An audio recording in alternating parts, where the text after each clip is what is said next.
Au nom du Père et du Fils et du Saint-Esprit, ainsi soit-il. Nous célébrons donc ce matin la solennité de Saint Joachim.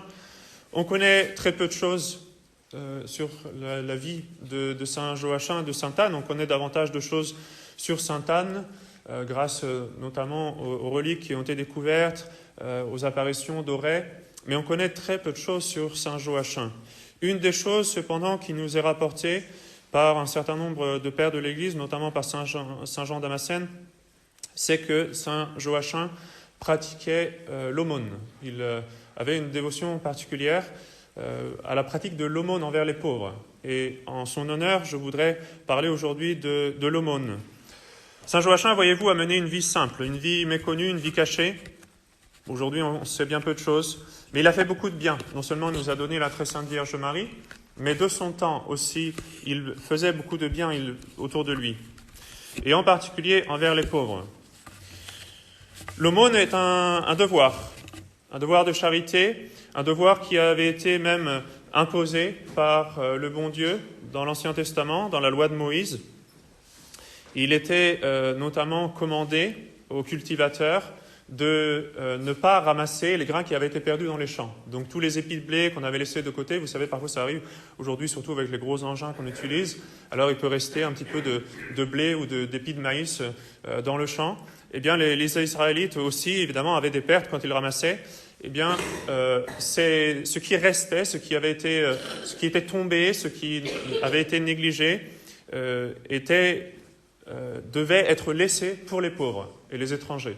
Et effectivement, on voit de nombreuses reprises dans l'Ancien Testament des histoires, justement, des passages de l'histoire sainte où, comme Ruth, par exemple, des pauvres allaient ramasser le blé derrière les cultivateurs.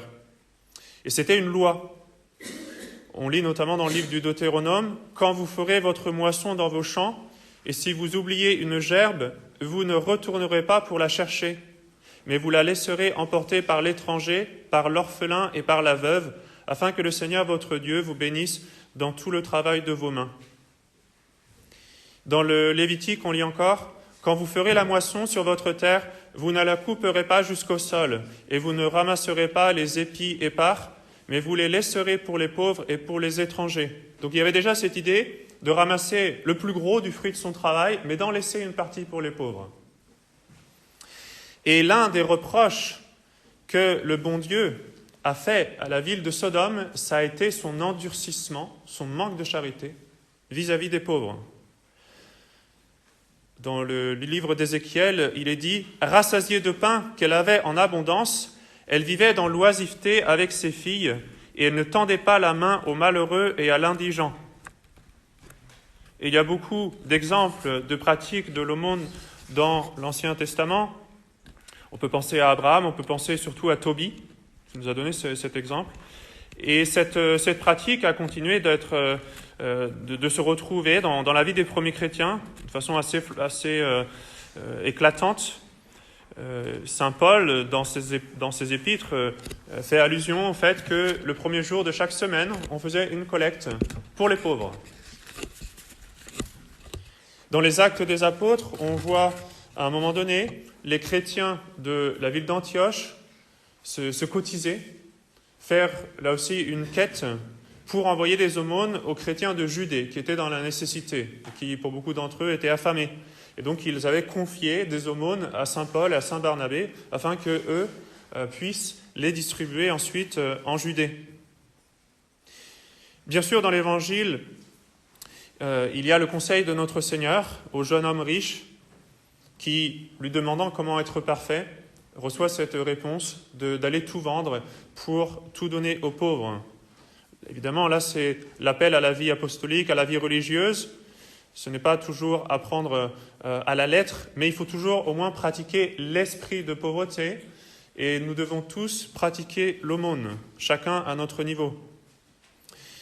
Il y a bien sûr l'exemple des premiers chrétiens de Jérusalem qui, au départ, mettaient tout en commun. Ils se partageaient tout pour que chacun ait le nécessaire. Là, donc, on pratiquait l'esprit de pauvreté, même on pratiquait, on peut dire, une certaine forme de pauvreté religieuse. Comme je l'ai dit, il n'est pas nécessaire de faire cela aujourd'hui. Si vous êtes dans le monde, si vous avez une famille, vous devez garder, bien sûr, un certain nombre de biens. Mais il faut quand même garder l'esprit. Et l'esprit vient du principe qui date depuis la création du monde, à savoir que toute la création a été faite à partir de rien par le bon Dieu pour subvenir aux besoins de l'humanité. Ça, c'est le principe fondamental. La création existe pour subvenir aux besoins de l'humanité tout entière. Et la meilleure façon de produire, de cultiver les biens que le bon Dieu nous a donnés, c'est le principe de la propriété privée. Mais ce n'est pas le principe premier. Le principe de la propriété privée vient après. C'est juste la meilleure façon, dans la pratique, de cultiver les biens que le bon Dieu nous donne. Mais le principe supérieur, c'est que la création a été donnée par le bon Dieu pour subvenir aux besoins de l'humanité. Et donc nous voyons dans la vie de tous les saints un grand amour des pauvres et de l'aumône. Il n'y a pas de saint qui n'ait pas prié, ça c'est clair. Il n'y a pas de saint qui ne se soit pas mortifié, ça c'est clair. Mais ce qu'on oublie aussi, c'est qu'il n'y a pas de saint qui n'ait pratiqué l'aumône ou qui n'ait pratiqué la pauvreté, l'un ou l'autre. Soit parce qu'ils avaient tout donné, ils avaient tout abandonné, et du coup ils étaient réduits à un état de mendicité, soit au contraire, parce qu'ils étaient de conditions princières ou nobles, ou pour d'autres raisons avaient eu de grands héritages, ou avaient eu beaucoup de succès dans leurs entreprises, eh bien ils ont pratiqué l'aumône. Il n'y a pas de saint qui n'ait pratiqué l'aumône. Il y a bien sûr des exemples particuliers qui sont frappants. Il y a un saint évêque d'Alexandrie, Saint Jean d'Alexandrie, qui, ayant reçu beaucoup d'or, alors qu'il venait d'être consacré évêque, n'a rien laissé à sa mort qu'une seule pièce, non pas qu'il était dépensier, mais parce qu'il avait un grand amour des pauvres, tant et si bien qu'on le surnommait l'aumônier, celui qui faisait les aumônes. Saint Jean l'aumônier. Et d'ailleurs, il a été récompensé. Sur son lit de mort, il a vu une troupe de bienheureux s'avancer vers lui, et c'était tous les pauvres qui, depuis, étaient morts, qui étaient au ciel, qui l'avaient secouru et qui intercédaient pour lui au moment de sa mort. Saint Charles Borromée est un autre exemple éclatant de l'aumône. Il vivait très pauvrement, malgré sa condition noble et sa condition aussi d'évêque, de prince de l'Église, cardinal. Mais si beaucoup d'argent passait entre ses mains, finalement, il en gardait très peu pour lui. Et donc, il en donnait beaucoup aux bonnes œuvres. On pense bien sûr au saint curé d'Ars, qui ne gardait vraiment rien pour lui, et qui pourtant donnait beaucoup pour le bon Dieu, pour les bonnes œuvres et pour les pauvres. Sainte Élisabeth de Hongrie, elle aussi d'une condition très importante, vendait ses parures, ses bijoux, et quand c'était nécessaire, se mettait même au travail, faisait de la couture, faisait du tricot, pour pouvoir subvenir aux besoins des pauvres. Et pendant ce mois d'août, nous avons des exemples particulièrement extraordinaires, celui de Saint Louis et celui de Saint Laurent. Nous avons, il y a une semaine, un peu plus d'une semaine, célébré Saint Laurent. Saint Laurent, lors de la persécution de l'empereur Valérien en l'année 258, était diacre, le diacre du souverain pontife à Rome, le pape Sixte.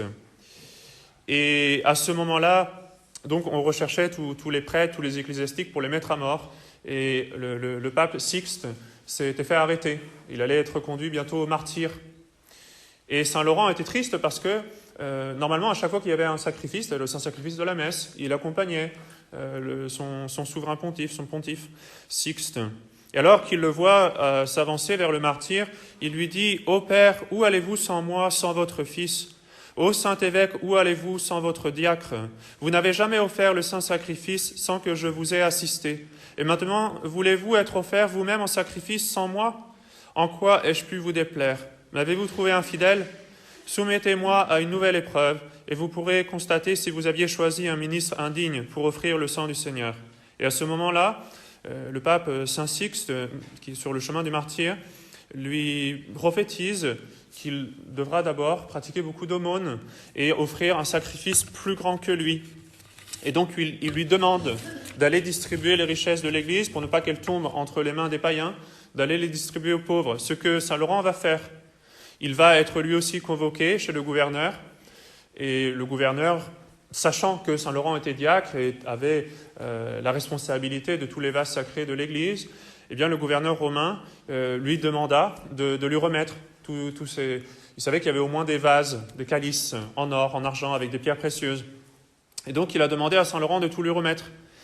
Et Saint Laurent lui a dit qu'il avait besoin de quelques jours pour mettre ordre à ses affaires. Il lui dira, je vous donnerai toutes les richesses de l'Église, donnez-moi seulement quelques jours. Et en ces quelques jours-là, il a eu le temps de tout vendre, de tout donner aux pauvres et de rassembler tous ces pauvres qui sont, selon Saint Laurent, et dans un sens beaucoup plus vrai, la vraie richesse de l'Église. Tous ces pauvres, c'est les boiteux, les malades, tous ceux à qui il avait pu faire l'aumône. Il les a tous réunis devant l'Église. Et quand le gouverneur est venu pour collecter l'or et l'argent et les pierres précieuses, eh bien Saint Laurent lui a présenté les pauvres comme étant les richesses de l'Église. Évidemment, ce n'est pas quelque chose qui fait beaucoup plaisir à l'empereur. Et donc Saint Laurent a été torturé d'un long martyre à petit feu, littéralement, sur son gril. Mais voilà un bel exemple de la pratique de l'aumône. Le roi Saint-Louis aimait lui aussi pratiquer l'aumône. Il en nourrissait tous les jours et parfois il s'habillait lui-même en pauvre pour se glisser parmi eux et voir, s'assurer que ces aumônes soient effectivement bien distribuées aux pauvres et que les pauvres aient ce dont il fallait. Et alors qu'on s'en étonnait, un jour il répondit « Ce sont mes soldats », en parlant des pauvres. « Ce sont mes soldats qui, par leurs prières, défendent mon royaume. Leurs âmes sont des armes spirituelles. Elles sont solides et puissantes, et c'est pour cela que je viens leur payer leur solde. » Parce que ces pauvres-là intercédaient, évidemment, auprès du bon Dieu pour Saint Louis et pour son royaume. Et donc c'était même très intelligent, on peut le dire, de la part de Saint Louis, de subvenir aux besoins des pauvres, et de ces pauvres qui puissent ensuite prier pour lui. L'aumône obtient donc beaucoup de bénédictions et de conversions. Pensez à Saint Martin. Au contraire, la dureté de cœur obtient le châtiment. Je vous ai donné l'exemple de Sodome. Dans l'Évangile, vous avez aussi l'exemple de ce riche qui laisse le pauvre Lazare dans la misère et qui ensuite est conduit en enfer. Et quand notre Seigneur nous parle du jugement dernier, nous voyons qu'il demande surtout si nous avons pratiqué les œuvres de miséricorde. C'est ce qui ressort de cet évangile du jugement dernier. J'étais dans le besoin et vous êtes venus à mon secours. J'étais malade, vous m'avez visité, etc., etc. L'aumône efface les péchés. L'aumône est un grand moyen de faire pénitence, d'effacer les péchés. Et l'aumône peut aussi faire un bien extraordinaire. Les œuvres de charité si extraordinaires que l'Église a fondées au cours des siècles n'auraient jamais existé sans l'aumône. Évidemment, la difficulté, c'est de savoir qui a vraiment besoin de cette aumône. Et à l'heure actuelle, il faut certainement être prudent, ne pas donner à n'importe qui, n'importe quoi, donner de l'argent à quelqu'un qui va s'en servir pour de la drogue, de l'alcool. C'est sûr, il faut pratiquer la prudence. Ce qui peut se faire beaucoup plus facilement, du coup, c'est de donner des dons en nature, c'est-à-dire, par exemple, de donner un sandwich, de donner un pique-nique à un pauvre qui vous demande de l'aide, de donner des vêtements. Comme ça, vous êtes sûr que ces choses-là ne vont pas servir à se droguer. Mais petit à petit aussi, eh bien, il faut apprendre à découvrir ceux qui ont vraiment besoin. Donc, si quelqu'un vient régulièrement vous demander l'aumône, eh bien, vous pouvez petit à petit apprendre à connaître cette personne et voir si vraiment elle en a besoin. Et aussi, peut-être, si elle a besoin d'aide pour accéder aux services sociaux qui existent. Il y a beaucoup de pauvres qui juste ne savent pas trop comment s'y prendre. Et quand on les aiguillonne un petit peu, eh bien, ils arrivent à obtenir une carte vitale, à obtenir des choses assez fondamentales, mais qui leur permettent de s'en sortir. Saint Hilaire allait travailler lui-même parmi les pauvres, parmi les paysans même parfois, pour découvrir justement ceux qui ont besoin de l'aumône. Parce que parfois, ceux qui sont dans le besoin n'osent pas demander. Ça, c'est vrai. Ce sont parfois ceux qui ont le plus besoin qui demandent le moins. On rapporte l'histoire justement d'une pauvre famille qui était réduite à la dernière misère. C'était à Anvers, à la fin du XIXe siècle. Un pauvre monsieur, une pauvre dame et 2 enfants. Ce pauvre monsieur avait fini par tout vendre dans sa petite maison pour subvenir aux besoins de sa famille. Il ne restait plus qu'une petite brouette. Il avait une brouette dont il se servait pour faire quelques travaux. Donc il avait besoin, c'était son outil de travail, et gagner comme ça quelque argent. Mais là, il était réduit à une telle nécessité qu'il en vint à aller vendre sa brouette. Et alors, à ce moment-là, à Anvers, il y avait régulièrement le vendredi des sortes de ventes aux enchères. Et donc, il a mis sa brouette aux enchères, en dernier recours, pour essayer d'en obtenir le maximum d'argent. Et à ce moment-là, il y avait deux demoiselles de conditions assez importantes, qui avaient beaucoup d'argent, qui ont surpris, qui ont entendu ce pauvre homme raconter son histoire à quelqu'un d'autre. Lui ne disait rien, il le disait seulement en privé à ses amis, mais elles l'ont entendu. Et alors, pour faire exprès, elles ont commencé à enchérir l'une sur l'autre, jusqu'à ce que la brouette se soit vendue à un prix exorbitant. C'était une façon de pratiquer cette aumône. Et ensuite, elles ont demandé à ce que ce brave homme conduise cette brouette chez elle. Et alors, en passant, comme il devait rentrer chez lui, elle a dit, écoutez, vous pouvez passer chez vous, on va attendre que vous alliez faire ce que vous avez à faire chez vous, on va vous suivre, et ensuite on continuera la route pour rentrer chez nous avec cette brouette. Mais en passant, elles se sont arrêtées à droite à gauche pour acheter de la nourriture, de la viande, des légumes, toutes sortes de choses. Et donc, à la fin du trajet, la brouette était bien remplie de provisions. Et arrivée chez cette pauvre famille, elles se sont rendues compte de la condition absolument misérable. La femme était étendue par terre, un enfant était en train de mourir de faim. Et donc, bien vite, elles ont aidé cet enfant et cette pauvre femme à se remettre, et elles ont tout laissé ensuite pour cette famille. Donc, c'était, si vous voulez, une découverte d'un pauvre qui vraiment en avait besoin. Et souvent, on fait ce genre de découverte, justement, chez les gens qui ne disent rien. Et donc, il ne faut pas hésiter à aller parfois un peu de l'avant pour découvrir la misère. Une façon de pratiquer l'aumône, comme je le dis, ça va parfois être d'aider quelqu'un à bénéficier des services sociaux. Parce qu'il y a des gens, par exemple, qui sont dans la pauvreté tout simplement parce qu'ils ne sont pas très doués et qu'ils ont perdu toute leur famille.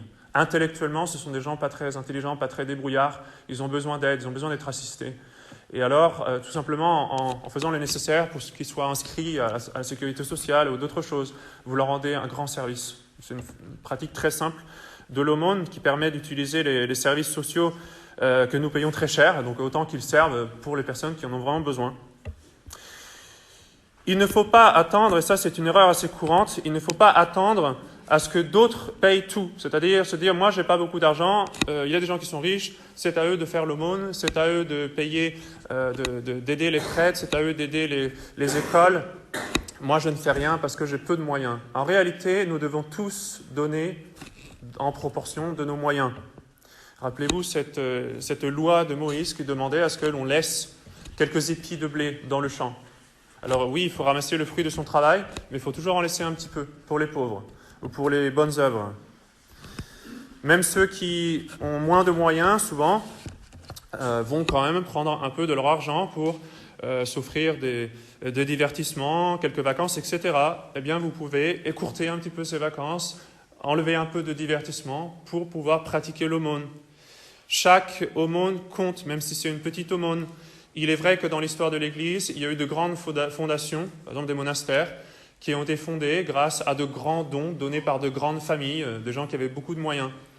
Mais en réalité, la plupart des églises et la plupart des cathédrales de France se sont construites grâce aux petites aumônes des petites gens.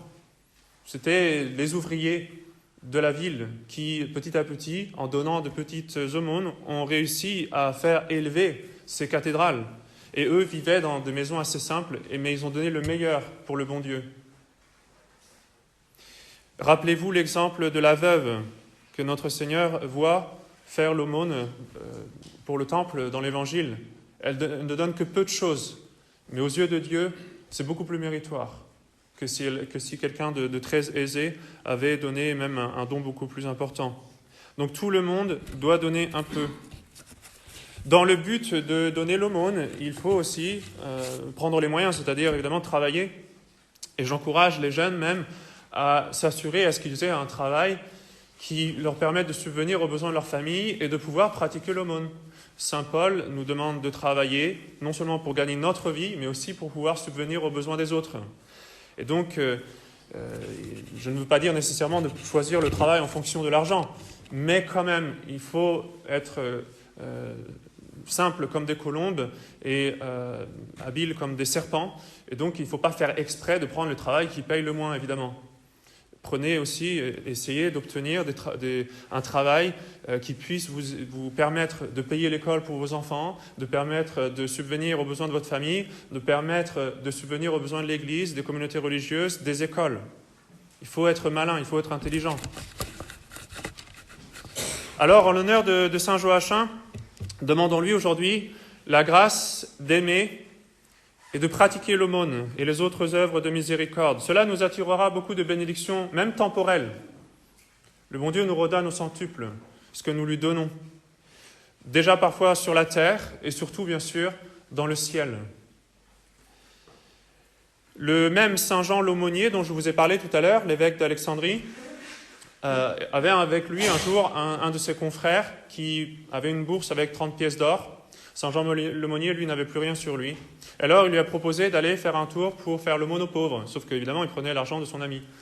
Alors, cet évêque, son confrère, n'osa pas lui refuser de lui donner tout cet argent pour qu'il le distribue aux pauvres, mais bien sûr, il se sentait quand même un peu embêté. Il regrettait un petit peu cette grande générosité de son ami, Saint Jean l'aumônier.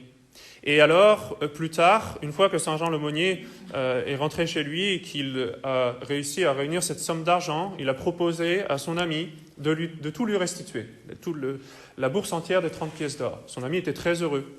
Saint Jean l'aumônier, par contre, lui a aussi envoyé un papier en lui disant « Vous me certifiez que vous allez renoncer à tous vos mérites que vous avez eus en faisant ces aumônes et que vous allez me les donner. » Et cet ami a signé ce papier. Et après, il a eu un songe où il a vu au ciel un grand palais. Et c'était marqué que c'était pour lui. Sauf qu'après, il a vu qu'un ange est venu effacer cette plaque-là parce qu'il avait renoncé à ses mérites et qu'il avait tout transféré à son ami Saint Jean l'aumônier. Et donc c'était évidemment pour lui une grande leçon de pratiquer l'aumône avec générosité pour amasser des trésors dans le ciel. Ce qui est très important aussi, et faites-le en l'honneur de Saint Joachim, qui a appris la vie spirituelle à Notre-Dame, de faire pratiquer l'aumône à vos enfants ou les œuvres de charité. Donc c'est bien, par exemple, si vous êtes avec vos enfants, de leur donner une pièce pour qu'ils puissent aller le donner à un pauvre, ou de les faire préparer le sandwich, par exemple, ou le pique-nique que vous allez donner à un pauvre. Et aussi, il faut leur apprendre évidemment à ne pas gaspiller, en leur faisant penser aux pauvres qui ont peu de choses. Il faut leur donner ce sens, cet esprit de pauvreté, de savoir se contenter de ce dont on a, des vêtements que l'on a, de la nourriture que l'on a, de tous les jouets que l'on a, en leur apprenant l'amour de la pauvreté et en leur apprenant à ne pas gaspiller. Et pour ça, il n'y a rien de tel que de leur faire voir la misère, c'est-à-dire justement de leur montrer des pauvres qui sont dans le besoin, pour qu'ils comprennent combien il faut faire attention à ne pas gaspiller ces choses. Donc demandons à Saint Joachim aujourd'hui l'esprit de pauvreté, demandons-lui l'amour de l'aumône et demandons-lui la grâce de réussir à transmettre cet amour de la pauvreté et cet amour de l'aumône à nos enfants. Au nom du Père et du Fils et du Saint-Esprit, ainsi soit-il.